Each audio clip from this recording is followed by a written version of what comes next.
തിരുവനായയുടെ കടിയേറ്റ 5.5 വയസ്സുകാരിക്ക് vaccine എടുത്തിട്ടും പേവിഷബാധ. കുട്ടി ഗുരുതരാവസ്ഥയിൽ മെഡിക്കൽ കോളേജ് ആശുപത്രിയിൽ ചികിത്സയിലാണ്. മലപ്പുറം പെരുവള്ളൂർ കാക്കത്തളം സ്വദേശിയുടെ മകൾക്കാണ് മാർച്ച് 29-ന് കടിയേറ്റത്. നമസ്കാരം. പട്ടിയെ സംരക്ഷിക്കാൻ ഇവിടെ 100 ആൾക്കാരുണ്ട്. പക്ഷേ കഷ്ടപ്പെടുന്ന ദുരിതത്തിൽപ്പെടുന്ന ഏതെങ്കിലും ഒരു മനുഷ്യനെ സംരക്ഷിക്കാൻ ഇവിടെ ഒരു പട്ടിയുമില്ല എന്നതാണ് ഇവിടുത്തെ അവസ്ഥ. ഞാനിത് പറയാൻ കാരണം എൻ്റെ വീടിന്റെ തൊട്ടടുത്ത്, അതായത് ഒരു 4-5 കിലോമീറ്റർ മാത്രം അകലെ പെരുവള്ളൂർ എന്ന് പറയുന്ന സ്ഥലത്ത് ഒരു കുട്ടിക്ക് പേപ്പട്ടിയുടെ കടിയേറ്റ ശേഷം വാക്സിൻ എടുത്തു. വാക്സിൻ എടുത്തതിന് ശേഷം ഇപ്പോ ദിവസങ്ങൾക്ക് ശേഷം പേവിഷ ബാധ സ്ഥിരീകരിച്ചു എന്നാണ് വാർത്ത വരുന്നത്. കുട്ടി അത്യാസന്ന നിലയിൽ മെഡിക്കൽ കോളേജിലാണ്. ഏറെ ദുഃഖമുണ്ടാക്കുന്ന വാർത്തയാണ്. കാരണം കൃത്യമായി വാക്സിൻ എടുത്തു. തിരുവനായ ശല്യം സംസ്ഥാനത്ത് മുഴുവൻ രൂക്ഷമാണ്. ഒരുപാട് പേർക്ക് ഇത്തരത്തിൽ കടിയേൽക്കുന്നുണ്ട്. അപ്പോഴൊക്കെ നമ്മുടെ ഒരു ആശ്വാസം ഈ വാക്സിൻ എടുക്കുക എന്നുള്ളതാണ്. പക്ഷെ വാക്സിൻ എടുത്തിട്ടും കുട്ടി ഗുരുതരാവസ്ഥയിൽ എന്ന് പറയുമ്പോൾ എന്താണ് ഇപ്പോൾ നിലവിലെ കുഞ്ഞിന്റെ അവസ്ഥ? ഞാൻ ഈ പറഞ്ഞു വരുന്നത് 2-3 കാര്യങ്ങൾ പറയാൻ വേണ്ടിയിട്ടാണ്. പേ ഇളകിയ ശേഷവും മരിക്കാൻ വിട്ടുകൊടുക്കുന്ന ആധുനിക വൈദ്യശാസ്ത്രത്തിന്റെ ചില നിഷേധ നിലപാടുകളും, അതുപോലെ വാക്സിൻ എന്ന ആ ഒരു മെഡിസിനെ തെറ്റിദ്ധരിപ്പിക്കുന്ന ചില പ്രയോഗങ്ങളും.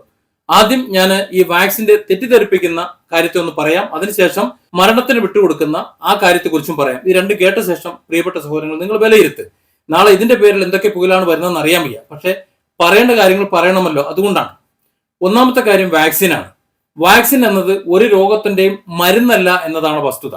ഞാൻ മനസ്സിലാക്കുന്നത് ഏതെങ്കിലും ഒരു വൈറൽ രോഗങ്ങൾ അല്ലെങ്കിൽ അതുപോലെ മറ്റെന്തെങ്കിലും ഒരു രോഗം നമ്മുടെ ശരീരത്തെ ബാധിച്ചു കഴിഞ്ഞാൽ അത് എഫക്ട് ചെയ്യാതിരിക്കാൻ വേണ്ടിയിട്ട് ആദ്യമേ തന്നെ നമ്മുടെ ശരീരത്തെ പ്രിവെന്റ് ചെയ്തു വെക്കാൻ, അതായത് മുൻകരുതൽ എന്നോണം ശരീരത്തെ സജ്ജമാക്കി വെക്കാൻ വേണ്ടിയിട്ടുള്ള ഒരു സംവിധാനമാണ് എന്നാണ്.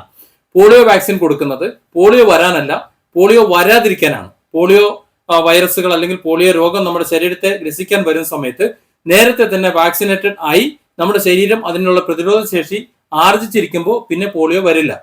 കൊറോണ വാക്സിൻ നമ്മൾ എടുത്തിരുന്നത് കൊറോണ വന്നതിന് ശേഷമാണ് എന്നുള്ളതാണ് വസ്തുത. അതുകൊണ്ടാണ് അത് ഏറ്റവും വലിയ തട്ടിപ്പായത്. സത്യത്തിൽ കൊറോണ വാക്സിൻ നമ്മൾ എടുക്കേണ്ടിയിരുന്നത് കൊറോണ വരുന്നതിന് മുമ്പാണ്. കൊറോണ വരുന്നതിന് മുമ്പ് വാക്സിൻ എടുത്ത് നമ്മുടെ ശരീരം കൊറോണ വൈറസിനെ നേരിടാനുള്ള പ്രതിരോധ ശേഷി ആർജിച്ച ശേഷം പിന്നെ നമുക്ക് കൊറോണ വന്നു കഴിഞ്ഞാൽ ഒന്നും സംഭവിക്കൂല. അതിനാണ് വാക്സിൻ. അതായത് ഒരു രോഗം, ഒരു വൈറൽ രോഗം നമ്മുടെ ശരീരത്തെ ബാധിക്കാതിരിക്കാൻ വേണ്ടി നമ്മൾ കൊടുക്കുന്ന അഡ്വാൻസ് മെഡിസിൻ ആണ് വാക്സിനുകൾ എന്നാണ് ഞാൻ മനസ്സിലാക്കുന്നത്. അങ്ങനെയാണ് എന്നുണ്ടെങ്കിൽ പേവിഷബാധ ഏറ്റ ശേഷം വാക്സിൻ കൊടുക്കുക എന്ന് പറഞ്ഞാൽ ആ പേവിഷബാധ ഏറ്റ വൈറസ് നമ്മുടെ ശരീരത്തിൽ പ്രവർത്തിക്കാതിരിക്കാൻ വേണ്ടിയാണ് കൊടുക്കേണ്ടത്. സത്യത്തിൽ ആ പട്ടി കടിച്ചു കഴിയുമ്പോഴേക്കും നമ്മുടെ ശരീരത്തിൽ ആ വൈറസ് കടന്നു കഴിഞ്ഞ ആ കുട്ടിക്ക് പിന്നെ വാക്സിൻ കൊടുത്തിട്ട് എന്താണ് ഗുണം? വാക്സിനെ പ്രതിരോധിക്കാൻ ഉള്ള വാക്സിൻ കൊടുക്കുന്നതാണോ, ഒറിജിനൽ വൈറസ് തന്നെ കടന്ന് ശരീരത്തിൽ കയറുന്നതാണോ? ഏതാണ് ഏറ്റവും കൂടുതൽ എഫക്ട് ചെയ്യുന്നത്? അപ്പോൾ കുട്ടിയുടെ ദേഹത്തേക്ക് അല്ലെങ്കിൽ ഏതൊരു വ്യക്തിയുടെ ദേഹത്തേക്ക് പേപ്പട്ടി കടിച്ച് അതിന്റെ വൈറസ് കയറിയതിനു ശേഷം കൊടുക്കുന്ന വാക്സിനുകൾ ഫലപ്രദമല്ല എന്നതാണ് സത്യം. നേരെ മറിച്ച് ഞാൻ നിങ്ങളും അടങ്ങുന്ന സമൂഹം പേവിഷബാധയ്ക്കെതിരെയുള്ള വാക്സിൻ എടുത്ത് നമ്മളൊരു പ്രിവെന്റീവായി നമ്മുടെ ശരീരത്ത് അതിനുള്ള ഒരു ശക്തി ആർജിച്ചിരിക്കുന്ന സമയത്ത് പേപ്പട്ടി എന്നല്ല ഒരു പട്ടി കടിച്ചു കഴിഞ്ഞാൽ പിന്നെ ആ പേപ്പട്ടിയുടെ പേവിഷം നമ്മുടെ ശരീരത്തിൽ ഏൽക്കില്ല. അങ്ങനെ ഏൽക്കാതിരിക്കാൻ വേണ്ടിയിട്ട് നമ്മൾ അഡ്വാൻസ് ആയിട്ട് എടുക്കുന്നതാണ് വാക്സിൻ. ഇത് ഞാൻ മനസ്സിലാക്കിയത്. ഇനി അതല്ല, പേവിഷബാധയ്ക്കെതിരെയുള്ള ആ പേ ഇളകാതിരിക്കാൻ കൊടുക്കുന്ന മെഡിസിൻ ആണ് ഈ വാക്സിൻ എന്നുണ്ടെങ്കിൽ അത് മെഡിക്കൽ സയൻസ് അല്ലെങ്കിൽ അത് കൈകാര്യം ചെയ്യുന്നവർ പറയണം, ഒന്ന് വെളിപ്പെടുത്തണം. വെറുതെ ഇതിന്റെ താഴെ കമന്റ് കൊണ്ടുവന്ന് ഡയലോഗ് അടിച്ചിട്ട് കാര്യമില്ല. വളരെ വ്യക്തമായി പറയണം. പേ വിഷബാധ ഏറ്റുകഴിഞ്ഞാൽ, ശരീരത്തിൽ പേ വൈറസ് കയറി കഴിഞ്ഞാൽ അതിന് കൊടുക്കുന്ന പേ ഇളകാതിരിക്കാൻ വേണ്ടി കൊടുക്കുന്ന മരുന്നാണ് ഈ വാക്സിൻ എന്ന് വളരെ വ്യക്തമായി പറഞ്ഞാൽ മതി. ഞാൻ അങ്ങനെ മനസ്സിലാക്കിക്കോളാം. തെളിവുകളും കൂടെ വെച്ച് തന്നാൽ. സാധാരണഗതിയിൽ ഞാൻ മനസ്സിലാക്കുന്നത് പേ വൈറസിനെ പ്രതിരോധിക്കാൻ വേണ്ടി അത് വരുന്നതിന് മുമ്പ് കൊടുക്കുന്ന ഒരു അഡ്വാൻസ് മെഡിസിൻ എന്നാണ്. അതായത് വാക്സിനുകളെല്ലാം പൊതുവെ അങ്ങനെയാണ്. ഈ സിസ്റ്റം പ്രകാരമാണെന്നുണ്ടെങ്കിൽ ആ നായ കടിച്ച ശേഷം, പട്ടി കടിച്ച ശേഷം ആ കുട്ടിയിൽ പേ വിഷബാധ ഏറ്റു. പക്ഷെ അത് ആ കുട്ടിയുടെ പ്രതിരോധ ശേഷി ഉള്ളത് കൊണ്ട് അത് കുറേശ്ശെയാണ് വന്നത്. ഇപ്പോൾ അല്പം ഭീകരാവസ്ഥയിലെത്തി. Vaccine കൊടുത്തെങ്കിലും vaccine ഏൽക്കില്ല. ഇതാണ് അതിന്റെ വസ്തുത. കാരണം ശരിക്കുള്ള വൈറസ് ആ കുട്ടിയുടെ ശരീരത്തിൽ പിടിച്ചു കഴിഞ്ഞു. അത്രയും ശക്തിയുള്ള വൈറസ് അല്ല നമ്മൾ പ്രതിരോധത്തിന് കൊടുക്കുന്നത്. അതാണ് അതിന്റെ ഒരു കാരണം. ഇനി രണ്ടാമത്തത് മരണത്തിന് വിട്ടുകൊടുക്കുന്ന കഥയാണ്. മരണത്തിന് വിട്ടുകൊടുക്കുന്നത് റൊണാൾഡ് വൈദ്യരടക്കം, പാലക്കാട് പെരുന്തമണ്ണയുള്ള റൊണാൾഡ് വൈദ്യരടക്കമുള്ള പ്രമുഖ വൈദ്യന്മാർ, ഈ മേഖലയിൽ പേവിഷബാധയിൽ കഴിവ് തെളിയിച്ച വൈദ്യന്മാർ പറയുന്നുണ്ട്, നിങ്ങൾ പേ ഇളകിക്കഴിഞ്ഞാൽ അലോപ്പതി വിഭാഗത്തിൽ നിങ്ങൾക്ക് മരുന്നില്ല.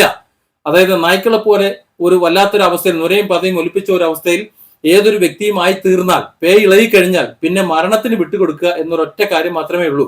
അത്തരത്തിൽ പേ ഇളകിയവർക്ക് അവരെ ജീവിതത്തിലേക്ക് തിരിച്ചു കൊണ്ടുവരാനുള്ള സംവിധാനം ഉണ്ട്. ഒരു പരീക്ഷണം എന്നോണെങ്കിൽ നിങ്ങൾക്കൊന്ന് കൊടുത്തൂടെ? അവർക്ക് എന്തായാലും ഒരു മരണത്തിന് പോകല്ലേ, ഏതായാലും അവർ മരിക്കുമല്ലോ. ഈ മെഡിസിൻ അല്ലെങ്കിൽ ഈ സിസ്റ്റം ഒന്ന് കൊടുത്തിട്ട് അവരും ജീവിതത്തിലേക്ക് രക്ഷപ്പെടുത്തി കഴിഞ്ഞാൽ ഇത് നമുക്കൊരു ചലഞ്ച് ആവൂലേ? അത്തരത്തിലുള്ള അവസ്ഥയിലേക്ക് എത്തുന്ന മനുഷ്യരെ നമുക്ക് രക്ഷപ്പെടുത്തി എടുത്തൂടെ? അതിന് ഈ വൈദ്യരെ അവിടെ വരണമെന്നില്ല. എന്താണ് ചെയ്യേണ്ടതെന്ന് വളരെ കൃത്യമായി ഇവർ പറഞ്ഞു കൊടുക്കും. ആ പറയുന്നത് പോലെ എവിടെയാണ് ആ രോഗി ഈ പേയിളകിയിരിക്കുന്നത്, ആ പേയിളകിക്കുന്ന രോഗിക്ക് കൊടുത്താൽ മതി, അവർ കൊടുത്താൽ മതി. ഏതായാലും മരിക്കുമല്ലോ, തീരുമാനിച്ചല്ലോ. അപ്പോൾ ഇനി ഈ മരുന്ന് കൊടുത്തിട്ടങ്ങ് മരിച്ചു കഴിഞ്ഞാലും ഒന്നും സാധിക്കാനില്ല, ഒന്നും സംഭവിക്കാനില്ല. അതുകൊണ്ട് ഒരു പരീക്ഷണം എന്നോണം പേയിളകിയ വ്യക്തിക്ക് ഈ പറയുന്നത് പോലെ ഒന്ന് ചെയ്താൽ ആ വ്യക്തിയെ രക്ഷപ്പെടുത്തി കഴിഞ്ഞാൽ ഇനി ഇതുപോലെ പേയിളകുന്ന സിറ്റുവേഷൻ വരുമ്പോൾ അത് തന്നെ ചെയ്താൽ പോരെ എന്ന് ചോദിക്കുമ്പോൾ അങ്ങനെ പറയുന്നത് അശാസ്ത്രീയം, ആ കൊടുക്കുന്ന വസ്തു എന്തായാലും അത് അശാസ്ത്രീയം, അതുകൊണ്ട് ഞങ്ങൾ കൊടുക്കൂല എന്ന് പറഞ്ഞുകൊണ്ട് ആ വ്യക്തിയെ മരണത്തിന് വിട്ടുകൊടുക്കുന്ന ശാസ്ത്രീയതയാണ് ഇവിടെ ഉള്ളത്. അതുകൊണ്ടാണ് ഇവിടെ വാക്സിനെയും ആ പ്രവൃത്തിയെയും സംശയിക്കേണ്ടി വരുന്നത്. സത്യത്തിൽ ജീവൻ രക്ഷിക്കാൻ വേണ്ടിയിട്ടാണെന്നുണ്ടെങ്കിൽ ഇവിടെ ചെയ്യേണ്ടത് പേയ് ഇളകിയ ശേഷമെങ്കിലും ഇനി മരണമേ രക്ഷയുള്ളൂ എന്ന് കരുതി സെല്ലിൽ പൂട്ടിയിടുന്ന ഒരു അവസ്ഥയിലെങ്കിലും ഇത്തരത്തിൽ കൊടുക്കാനുള്ള മരുന്നുകൾ റൊണാൾഡോ വൈദ്യരെ പോലെയുള്ളവരെ സമീപിച്ച് അവർ പറയുന്ന നിർദ്ദേശം അനുസരിച്ച് ആ മരുന്ന് കൊടുത്താൽ ആ പേവിഷബാധയിൽ നിന്ന് രക്ഷപ്പെട്ടു വരുമെന്നുണ്ടെങ്കിൽ അത് ചെയ്യുന്നതാണ് നല്ലത് എന്ന് ഓർമ്മിപ്പിക്കാൻ വേണ്ടിയിട്ട് മാത്രമാണ് ഞാൻ വീഡിയോ ചെയ്തത്. ഇനി ഇതിന്റെ താഴെ വരും ശാസ്ത്രത്തിന്റെ വക്താക്കൾ. Different angles. Don't forget to subscribe and support this channel.